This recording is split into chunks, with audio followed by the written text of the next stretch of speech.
지구상에서 가장 키가 큰 나무는 아마도 세콰이어라는 나무의 사촌이라고 얘기하는 레드우드 나무가 아닐까 이렇게 생각을 합니다. 캘리포니아 북부에 가면 레드우드 국립공원이라는 곳이 있어요. 근데 평균 키가 이 레드우드 나무의 키가 100m가 훌쩍 넘는다고 합니다.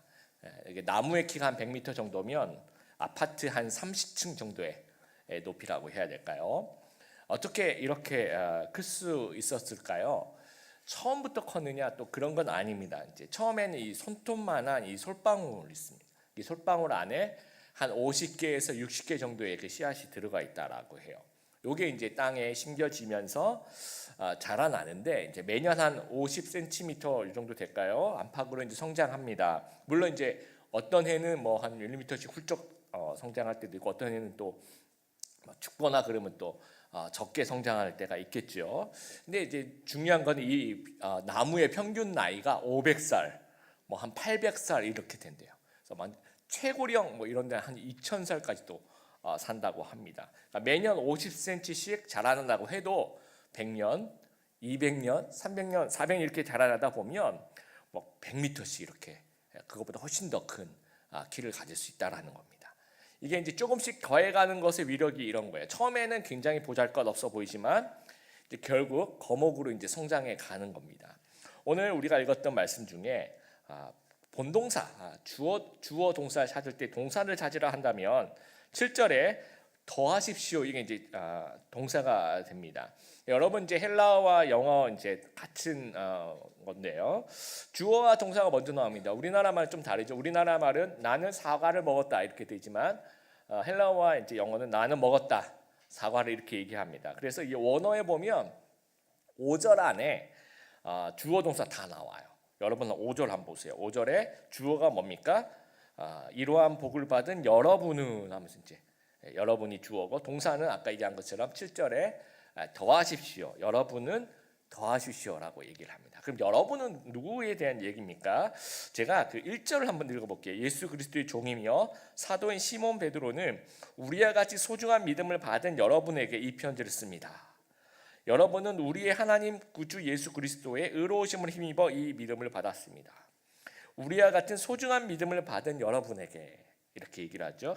그러면 이 너희 여러분이라고 얘기하는 것은 성도들, 우리 예수님 믿는 사람들을 이야기를 합니다. 그리고 7절에 동사가 더하십시오라고 되어 있는데 헬라어 원어로 보면 에피초레게요 또는 에피코레게요라고 뭐 supply, add 뭔가 더해가는 겁니다. 더하고 공급하고 충분히 이제 충분히 공급하도 그냥 공급하는 게 충분히 공급하는 것을 의미합니다. 여기서 이제 나온 단어가 이제 여러분 코러스라고 들어봤죠?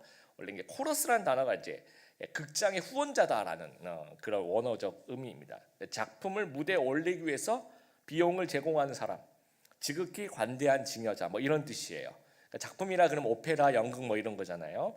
그럼 거기 안에 들어간 요소들이 뭐 합창도 있을 수 있고 오페라도 있고 뭐 무대 장식도 있고 이런 것들이 이제 완성될 때까지 뭐 이제 비용을 이제 이쪽이 좀 부족하다 그럼 여기에 비용을 대고 이쪽 파트가 좀 부족하다 이쪽 파트에 좀 비용을 대고 하면서 뭔가 이렇게 완성도를 높여가는 그러니까 더해가라는 뜻이 이제 무슨 뜻이냐 이게 뭔가 계속 뭔가를 공급하면서 완성도를 높여가라는 겁니다. 그러면 베드로 사도의 권면이 무엇을 더해가야 되는가, 무엇을 공급해야 되는가, 또 왜 더해가야 하는가에 대한 문제인데 우리가 5절에 그러므로라고 배웠죠, 그렇죠? 읽었는데 이 5절에 그러므로라는 단어 그 앞에 뭐가 있다는 얘기죠, 그렇죠? 4절에 보니까 그 영광과 선함을 통해 약속하신 크고 놀라운 선물을 우리에게 주셨으며 이 약속을 통해 하나님을 닮은 모습으로 함께 교제하게 하셨습니다. 그러므로 세상의 어떤 종족도 여러분을 멸망시킬 수 없습니다. 해서 하나님을 닮은 모습으로 함께 교제하게 하셨다라는 얘기가 나와요. 우리 개역개정 갖고 계신 분은 신성한 성품이다. 또 영어 성경에 divine nature다 해서 신적 성품에 우리를 참여시켰다라는 겁니다. 그래서 크리스찬이 하나님을 닮아가면서 신앙적으로 더욱 완성도를 높여가는 것을 의미하는 거예요. 그러면 신적 성품에 참여해야 되는데 그러므로 신적 성품에 참여하기 위해서는 앞으로 나온 이런 것들을 이제 계속해서 더해 가십시오라고 이야기를 하는 겁니다. 뭐 어떤 걸 더해갑니까? 8가지 나오죠. 믿음에 그다음에 덕에 그다음에 뭡니까? 지식을 지식의 절제 인내를, 인내의 경건의 형제의 우애를, 형제의 우애의 사랑을, 이렇게 8가지를 이야기하면서 이것이 이제 연제 논법이라 그래요. 이렇게 얘기한 뭐에 무엇을. 근데 이게 어떤 절제적인 순서는 아닙니다. 이게 어떤 기계적인 공식 이런 건 아니고요. 어떤 연관성 또 어떤 상관관계를 이제 설명하고 있습니다. 이제 골고루 갖추어야 한다라는 얘기입니다. 그리고 이걸 골고루 갖추어 나갈 때 그냥 하면 되고 안 해도 괜찮고 이게 아니에요. 우리 5절에 보면 열심히라고 되어 있습니다. 그렇죠? 열심히 갖고 가라. 힘써서. 그리고 더하십시오라고 이제 동사, 우리나라는 말의 동사는 좀 애매한데요. 정확하게 영어도 마찬가지고 더하십시오. 요 문장 자체가 이 단어 자체에 딱 보면 명령형으로 딱 쓰여 있습니다. 여러분과 같이 한 주에 2개씩 좀 같이 말씀을 보도록 하겠습니다. 오늘은 믿음하고 덕에 대한 말씀을 좀 한번 볼게요. 첫 번째 믿음인데요. 언제나 교회 시작은 예수님을 믿는 믿음으로 시작해야 된다라는 거예요. 이 글을 쓰는 사람이 베드로 사도죠. 베드로의 추억이 있죠. 베드로가 신앙 고백을 합니다. 뭐라고 합니까? 주는 그리스도시요 살아계신 하나님의 아들입니다라고 신앙을 고백하는 거예요. 그랬더니 예수님이 시몬아, 너 정말 이 신앙 고백 위에 내가 교회를 세우겠다. 그래서 우리 오늘날의 이 교회는 이 베드로의 신앙 고백 위에 이제 세워졌다라는 거예요. 그래서 믿음이 출발이 아니면 교회가 제대로 세워지지 않아요. 만약에 우리가 교회 와서 예수님 믿고 하면서 이제 교회가 시작되고 교회 생활이 시작돼야 되는데 그렇지 않고 다른 것부터 먼저 이렇게 시작이 되면 교회가 꼭 문제가 생깁니다. 대전 유성구에 있는 어느 그 교회에서 청소년들이 계속 잘 안 나왔대요. 그러니까 교회는 큰데 이제 청소년이 작았나 봐요. 그래서 교회 나오면 10,000원씩 줄게 이렇게 했던 거예요. 그랬더니 그 주부터 한 100명씩 청소년들이 이렇게 오기 시작한 거예요. 근데 이제 너무 많이 몰려오니까 이게 좀 이상해서 좀 조사를 해봤더니 이제 그 소식을 듣고 그 교회 근처에 있는 중고등학교 일진 학생 4명이 다른 청소년들을 이제 교회에 출석시키는 거예요. 그럼 걔네들은 10,000원씩 받겠죠, 그렇죠? 그럼 그 돈을 갈취를 한 겁니다. 굉장히 창의적이죠, 그렇죠? 예, 우리 민족이 참 뭐라 그럴까요? 참 창조적인 어떤 그런 부분이 있는 것 같아서 1년 넘게 300만 원 이상 그거를 가치해서 그러면 이게 뭐에 썼냐? 유흥비로 썼대요. 이런 일도 있더라고요. 그러니까 우리가 교회가 그런 것 같아요. 교회가 믿음으로 출발하지 않으면 언제나 좀 이런 잘못된 부분으로 갈 수 있다라는 겁니다. 우리 이제 예수님께서 마지막으로 하신 명령을 우리가 좀 지엄한 명령이다 그래서 지상 명령이라고 하는데 거기에 보면 세례를 주고라고 이야기를 합니다. 세례를 주고. 초대교회는 이제 세례 공동체였다는 거예요. 예수님 믿고 세례 받고 공동체를 형성하는 겁니다. 그래서 알렌 크라이더라는 사람이 쓴 회심의 벤절이라는 책이 있어요. 거기 보면 초대교회 때 제가 세례 받고 싶습니다라고 신청을 하면 믿음을 점검하고 신앙 문답 과정을 거치는데 몇 달이 아니라 한 3년에서 5년 정도로 끊임없이 예수님을 믿는 그 신앙을 같이 나눈대요. 형제들과. 그래서 그때까지는 이제 이분을 손님처럼 대하는 거죠. 그리고 3년에서 5년 동안 꼼꼼하게 신앙을 점검한 다음에 정말 내가 예수님 믿고 있습니다라고 고백을 할 경우에 또 그 동안에 흔들리지 않게 고백을 하면 세례를 주는데 세례를 줌으로써 이제 식구가 이제 손님이 아니고 가족으로 이제 오픈하는 거죠. 그래서 가족이 돼서 제일 먼저 하는 게 뭡니까? 성찬 공동체. 세례와 성찬이 그렇게 중요했던 그런 시절이 있었다는 거죠. 만약에 한국 교회가 다 그런 건 아니지만 이런 걸 좀 무시하고 막 오자마자 막 구원의 점검 없이 막 서리 집사 막 세우고 막 오자마자 막 리더 막 세우고 교회 봉사 막 시키고 이러면 이제 기초가 막 흔들려 버리게 되는 거예요. 그러니까 믿음부터 세워야 된다는 겁니다. 자, 그럼 무엇이 믿음인가? 믿음의 3가지 측면. 여러분 예수님 믿고 싶다면 지정의의 요소 한번 생각해 보길 바라요. 첫 번째 지혜의 요소는 이 복음의 내용을 이해하는 겁니다. 예수님께서 나의 죄를 위해서 십자가에 달려 돌아가시고 대신 돌아가신 거죠. 그래서 십자가에 달려 돌아가신 이후에 부활하시고 우리에게 새로운 생명을 주셨다라는 사실을 이해하는 거예요. 머리로. 그 다음에 정, 이것은 감정적인 신뢰. 그 사실을 감정적으로도 이제 동의하는 거죠. 마음으로도 느끼고 예수님을 이렇게 좋아하는 겁니다. 감정적으로. 그러니까 머리로 이해하고 감정적으로도 동의를 하고, 마지막에 이거는 의지적으로 결심하는 거예요. 그래, 내가 예수님을 영접하기로 결심했어. 그래, 내가 이제부터 예수님을 내 마음속에 받아들일 거야 라고 이렇게 결심하는 거 있잖아요. 내가 믿기로 결심했어. 이 세 가지가 합쳐지면 이제 신자가 되는 거예요. 믿는 사람이 한 명이 탄생이 되는 겁니다. 그래서 여러분에게 지정의를 갖춘 믿음이 있으십니까? 다시 한번 물어볼게요. 여러분에게 이 지정의를 갖춘 믿음이 있으십니까? 아멘. 예, 있다면 여러분의 그 믿음의 이 기초 위에 신적인 성품을 좀 하나씩 더해가길 바라요. 근데 믿음만으로 부족하다 뭐 그런 뜻은 아닙니다. 그러니까 믿음의 기본 성질이 점점 풍성해 가는 거예요. 점점 뭐 하나씩 더해가면서 더 완전해지는 것입니다.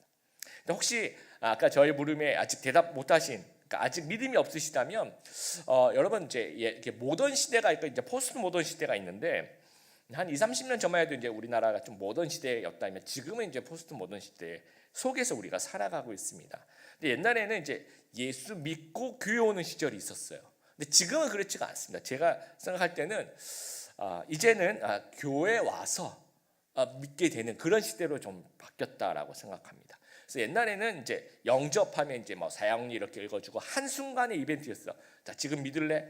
지금 믿을 거야 하면서 그 순간의 이벤트였는데, 지금은요 이게 영적인 여행이라고 얘기할까요? 좀 길게 이어지는 영적인 여행 과정이 있어요. 그러니까 뭔가 결심하기까지 걸리는 시간이 있다라는 거죠. 그래서 요즘에 예수님 믿기까지는 물론 어떤 사람은 한 번에 결단하는 사람도 있지만 대부분 충분한 시간, 특히 우리 젊은 청년들 같은 경우에는 충분한 시간이 필요한 거예요. 그래서 교회가 중요한 겁니다. 그래서 그 충분한 시간 동안 교회 와서 예배 같이 들으면서 이제 하나님을 알아가는 그 과정들을 거쳐 나간다는 거예요.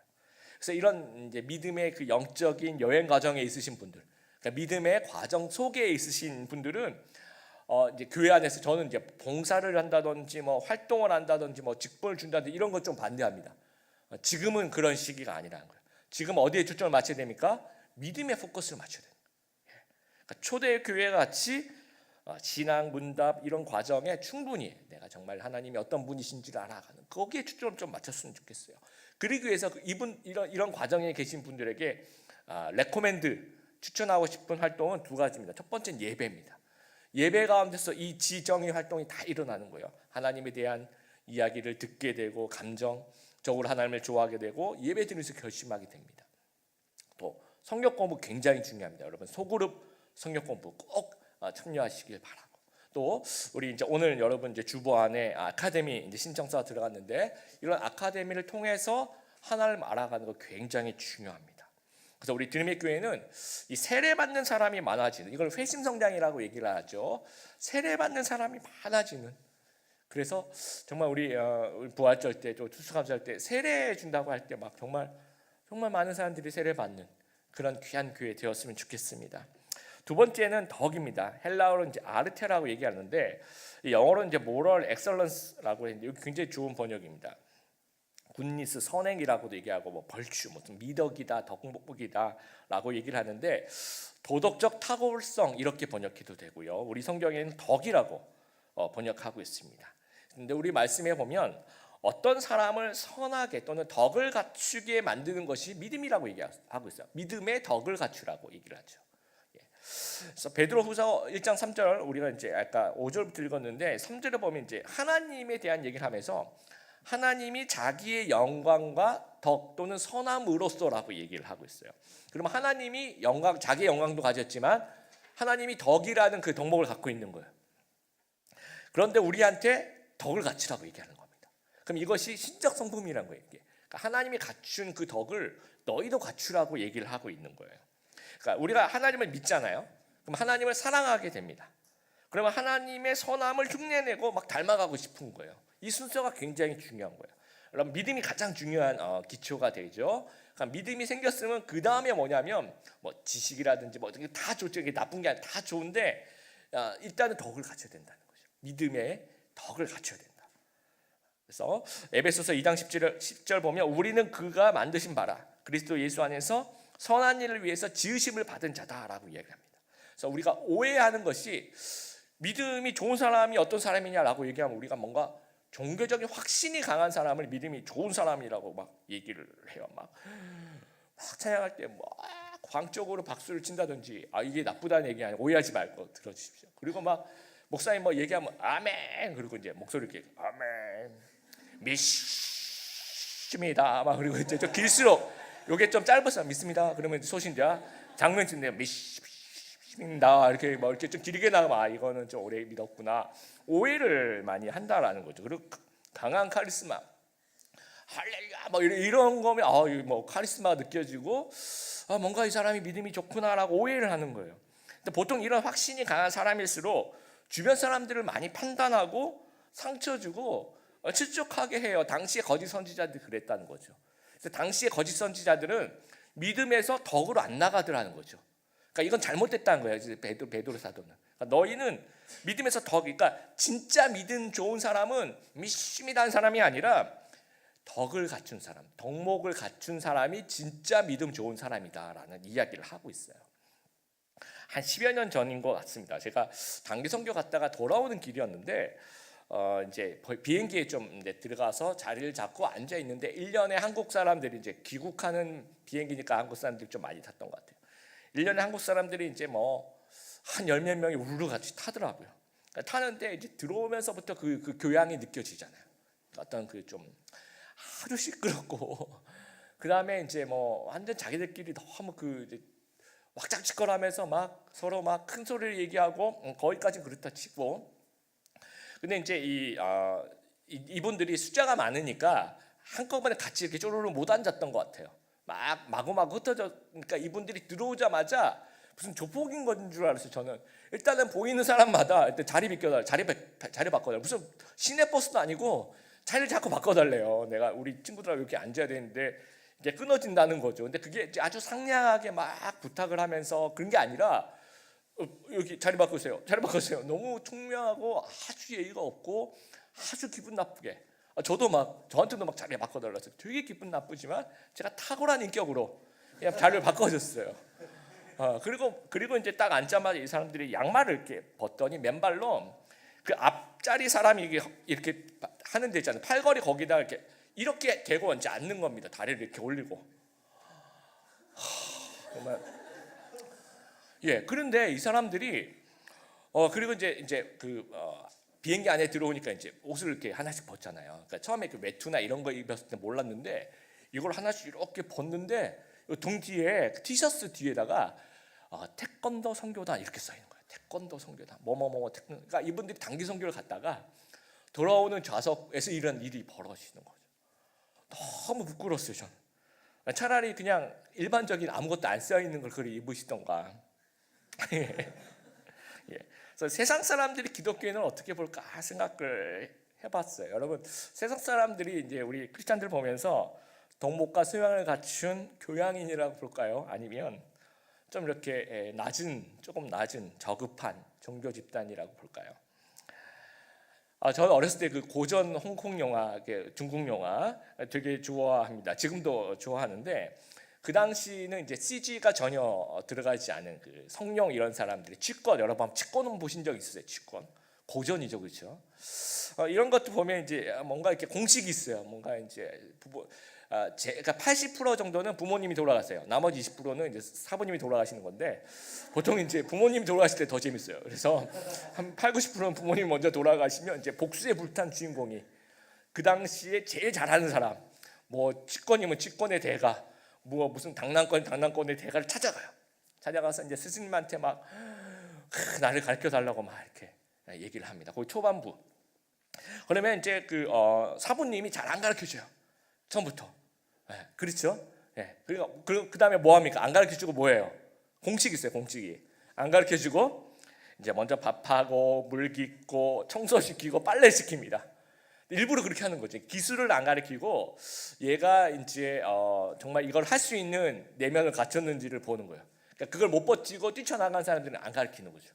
근데 꾸준히 1년, 2년, 3년 그 스승님 존경하면서 막 빨래하고 뭐 그러면서 뭔가 견뎌내면 빨래하고 있는데 갑자기 와가지고 막 발을 건다든지, 아니면 밥을 먹는데 밥을 막 뺏어 먹으면서 이 손 근육을 기른다든지 하면서 다 기억나시죠, 여러분? 그러나 그래서 이제 덕이 갖춰지면 그 다음에 기술을 가르치더라는 거죠. 근데 혹시나 교회가 덕이 안 갖춰졌는데 기술부터 가르치는 그런 실수를 우리가 범하고 있지는 않는가 한번 생각해 보았습니다. 여러분, 교회가 이제 덕을 갖추지 못한 교인들을 길러내면요, 막 스스로 이제 신념이 너무 강하다 보니까 내가 믿음이 있다라고 착각을 하는 거예요. 그래서 막 판단해요. 막 정죄하고 다투고 텃세 부리고 막 미워하고. 그러니까 신념이라는 것이 이게 흉기가 될 수 있다는 거죠. 잘못 휘두르면. 그래서 교회 화평을 깰 수가 있다라는 거예요. 그래서 세상 사람들에게 손가락질을 당하면서 하나님의 그 영광을 가리는 그런 신자가 우리는 얼마든지 잘못하면 될 수 있다라는 거예요. 자, 일단 믿은 후에는 신적 성품을 갖춘 덕을 갖춰야 되는 거죠. 그렇죠? 그러니까 덕이 있는 사람이 굉장히 매력적인 사람이라는 거예요. 군대에도 이 용기 있는 지도자, 이걸 용장이라고 합니다. 그 용장 다음에 더 고수는 지장이라고 합니다. 전략 전술에 강한, 그래서 지혜가 높은 어떤 그런 지장이라고 얘기를 하고요. 그 다음에 최고봉, 지도자들 중에 최고봉은 덕이 있는 지도자, 이 덕장, 덕으로서 다스리는 이런 사람이 이제 최고봉이라고 하죠. 그러니까 하버드 대학의 그 필수 과목 커리큘럼 속에 최근에는 이제 EQ 수업이라는 것들을 이제 포함시키는데요. 하버드뿐만 아니라 이제 대부분 명문 대학에서 이제 이런 EQ 수업을 이제 어떤 필수 과목으로 선정합니다. 뭘 가르치냐면 자아 인식, 자기 통제, 자기 격려, 그다음에 뭐 이런 것들. 그러니까 IQ보다는 EQ다라는 거죠. 지식이 앞서서 너희가 덕을 길러야 한다라는 것을 이제 가르친다라는 거죠. 자, 소설가 김훈 씨가 이런 얘기를 해서 한번 들어보세요. 제가 읽어볼게요. 기자를 보면 기자 같고, 형사를 보면 형사 같고, 검사를 보면 검사 같은 자들은 노동 때문에 망가진 것이다. 뭘 해먹고 사는지 감이 안 와야 그 인간이 온전한 인간이다. 여러분, 무슨 말인지 이해가 되세요? 다시 한번 읽어볼게요. 기자를 보면 기자 같고, 형사를 보면 형사 같고, 검사를 보면 검사 같은 자들은 노동 때문에 망가진 자들이다.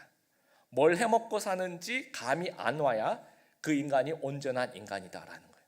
이걸 좀 기독교에 대비를 해봤어요. 일단 여러분이 요즘에 이제 현대 요즘입니다. 요즘에 이제 여러분이 막 어떤 행동을 했더니 사람들이 혹시 기독교인이세요? 만약에 이제 그 물어보는 그 근거가 막 우리가 혐오성 뭐 말투를 막 하는 거예요. 막 비상식적인 아까 그 비행기 안에서의 막 어떤 편협한 인식을 갖고 있거나 아니면 뭐 여러분 성경책 아주 큰 거 있죠. 요거 한 3배 정도 되는 거 이렇게 두 손으로 이렇게 품고 다니는 거. 이 정도는 해야지 영성이 좀 크고. 자, 우리 예배 봅시다 하고 스마트폰을 딱 꺼내면 이렇게 그 뭔가 성경의 크기에 따라서 영성의 크기가 달라지는 것처럼 이렇게 생각하는 뭐 이렇게 우리가 기독교인이라고 또는 우리가 사회 문제에 대해서 인식이 일반 상식과 굉장히 동떨어진 집단. 그래서 망언하면 이제 개신교 대형교회 목사들 굉장히 많이 나와요. 무슨 망언. 그다음에 가짜 뉴스의 진원지 무슨 어디 뭐 기독교 어느 단체 뭐 이렇게 해서 그 연관성을 보니까 당신 혹시 기독교인이세요? 이렇게 얘기하면 정말 이거는 우리가 잘못하는 거예요. 오히려 요즘에 이런 게 저는 좋은 것 같아요. 뭔가 이제 여러분을 보니까 막 교양이 확 넘쳐나는 거예요. 그리고 문화와 예술을 막 사랑해요. 그리고 막 뭐 어떤 부분에 다 열린 태도를 갖고 있어요. 그러니까 사람들이 당신이 기독교인이에요? 이렇게 교양이 많은데 이렇게 문화 예술이 넘쳐나고 열린 태도를 갖고 있는데 기독교인이란 말이에요? 라고 물어본다면 여러분이 굉장히 온전한 성도가 될 가능성이 되게 크다라는 겁니다. 여러분, 작년에 그 베스트셀러가 됐던 화제가 됐던 책이 있는데요. 이 제목이 조금 이제 맹랑한데 좀 용서하시고 들어주세요. 제목이 예의 없는 새끼들 때문에 열받아서 쓴 생활 예절이라는 책이 있어요.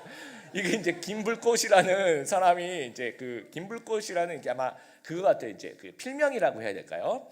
이분 이제 블로그에 올린 거예요. 너무 답답해서 블로그에 이렇게 왜냐하면 가정생활, 사회생활, 뭐 공중도덕, 결혼을 해야 되는데 청첩장을 어떻게 돌리는지 너무 화가 났던 거예요. 이런 예의 없는 땡땡들 때문에. 그래가지고 이제 이 블로그를 막 올리니까 사람들이 입소문을 타고 이제 블로그가 난리가 난 거예요. 그래서 책으로 출판했는데 작년에 굉장히 많이 팔리고 굉장히 화제가 됐었던. 제가 이제 책을 끌 리스트에도 이제 올라가 있는데요. 제가 꼭 한번 읽어보고 싶어요. 근데 이 예의 없는 응이 때문에 열받아서 쓴 이 생활 예절 속에 정말 우리 같은 예의 없는 부류의 크리스찬이 들어가면 안 된다는 거예요. 그게 그 부류에 여러분 우리가 들어가면 안 된다는 겁니다. 우리 사회를 보면요, 하위 문화가 있어요. 뭔가 시궁창 문화라는 거죠. 뭔가 이렇게 일배 정확하게 이제 이런 분들이 이제 분이 아니죠. 이런 놈들이 시궁창 문화를 형성합니다. 근데 이런 시궁창 문화에 보면 다 이제 이 비기독교적인 거예요. 다 혐오 이런 것들, 뭐 남혐, 여혐 이런 거 혹시 막 여러분 회원 중에 일배 우수 회원 있고 막 그러면 진짜 안 됩니다. 우리 기독교인들 중에서는 절대로 그러면 안 된다는 거예요. 3.1운동 우리 100주년이에요. 3.1운동하면 제가 기독교인으로서 너무 하나님께 감사하고 자긍심을 느끼는 것이 뭐냐면 1919년 그 민족 대표 33인이 외쳤던 그 독립만세 중에서 그 민족 대표 33명 중에서 기독교인이 50%예요. 그리고 만세 운동의 90점이 일단 교회가 전국 조직을 갖고 있잖아요. 그러니까 교회가 갖고 있는 교회 조직과 전국 규모의 교회 조직과 통신망이 만세 운동의 전국적 확산에 기여한 것으로 학자들은 평가하고 있어요. 그래서 만세 운동의 90점은 크리스찬 교인 그리고 교회 그다음에 미션스쿨 이렇게 본다라는 거죠. 그래서 우리 유관순 열사 이분이 이제 만세 운동 하다가 이제 자기의 고향으로 내려갑니다. 충남 천안시. 그래서 매봉교회라는 그래서 지금은 이 교회 이름 그대로 쓰지만 유관순 기념교회라고 크리스찬이죠. 그리고 이화학당 출신이니까 선교사가 생활학교에 기도하면서 이 만세 운동이 진행이 됩니다. 그래서 당시 크리스찬은 정말 이 덕목을 갖춘 사람들이에요. 사회를 이끌어가는 사람들, 정말 멋있는 사람들, 깨어 있는 사람들이라는 거죠. 오늘날도 성도는요 이런 어떤 우리 100년 전에 우리 믿음의 선배들과 같이 세상으로부터 좀 인정받을 수 있는 크리스찬 너무 멋있다 덕을 갖춘 사람들이에요. 이 사람들은 뭔가 하위 문화를 이끌어간 사람이 아니라 아주 건전하게 우리 대한민국의 주류 문화를 이끌어가는 사람이다라고 얘기할 수 있는 그 정도의 덕목을 갖춰야 된다라는 겁니다. 이번 주부터 이제 제자훈련 시작하는데 이제 제자훈련 시작할 때마다 제 마음속에 있는 비공식 모토가 있어요. 먼저 인간이 되자. 이게 이제 제자훈련의 비공식 모토입니다. 먼저 인간이 되자. 그래서 제가 제자훈련하면 언제나 그래요. 카톡 안 씹는 것부터 가르칩니다. 제일 처음부터. 온라인 예절, 오프라인 예절. 아까 그 예의 없는 새끼들 때문에 열받았던 생활 예절. 고체가 교재로 쓸까도 지금 심각하게. 아주 심각하게. 여러분 중에서 혹시 크리스찬 그 교회 안에 이런 예절 필요하니까 예의 없는 성도들 때문에 열받아 쓴 교회 예절 이런 거 누가 한번 써보시면 참 좋지 않을까. 블로그에 한번 올려주시면 참 좋지 않을까 생각합니다. 우리 교회 안에서 우리 믿음의 식구들과 생활할 때 나 때문에 누가 힘들어서는 안 된다라는 거 우리가 꼭 기억했으면 좋겠어요. 나의 신념 내가 뭘 믿어 이것 때문에 이게 칼이 되면 안 된다라는 거죠. 그래서 내 행동과 말이 덕을 끼치는지 언제나 생각하면서 언제나 말 조심하고 행동 조심하고 또 믿음으로 말미암은 덕을 가지고 다른 사람을 좀 도와줄 수 있는 그런 성숙한 사람이 되었으면 좋겠습니다. 마틴 로이드 존스 목사님이 이런 얘기를 했습니다. 그리스도인이 된다는 것은 생활 속에서 믿음을 표현하는 일이다. 우리의 믿음을 살아있는 믿음, 능동적인 믿음, 힘이 넘치는 믿음, 활기찬 믿음이 되게 하자. 덕이 있는 믿음을 가꾸는 그 주체. 여러분 한번 물어볼게요. 덕이 있는 믿음을 가꾸는 주체는 하나님이에요? 아니면 우리예요? 하나님이 우리를 도와줘야 할 수 있어요? 아니면 우리가 해나가는 과정에서 그런 과정에서 하나님의 도우심을 얻어야 되나요? 주어가 누구라 그랬죠? 하나님이에요? 너희는이에요? 아까 주어. 너희는 우리죠. 우리. 그럼 이 언제나 성화의 주체는 우리입니다. 우리 믿는 사람. 또 이 믿음의 덕을 갖춰야 되는 그 주체는 우리인 거죠. 그래서 우리가 더해 가야 된다는 거. 서두에 제가 레드우드 나무가 성장하는 말씀을 드렸습니다. 조그만 씨앗이 뿌려지면 조금씩 꾸준히 중단 없이 성장을 더해가면서 거목이 된다는 거예요. 믿음의 씨앗도 마찬가지입니다. 믿음으로 구원을 받고 믿음의 덕을 더해가면서 조금씩 꾸준히 중단 없이 때로는 실천하는 과정 속에서 고민도 있고 뭐 실천하는 과정 속에서 실패도 있고 그런 가운데서 몸부림치면서 때로는 하나님께 또 기도하며 매달리면서 그러나 포기하지 않고 신적 성품에 참여하며 영적 거목으로 성장하는 그런 멋있는 우리 성도님들 다 되시기를 주님의 이름으로 축복합니다.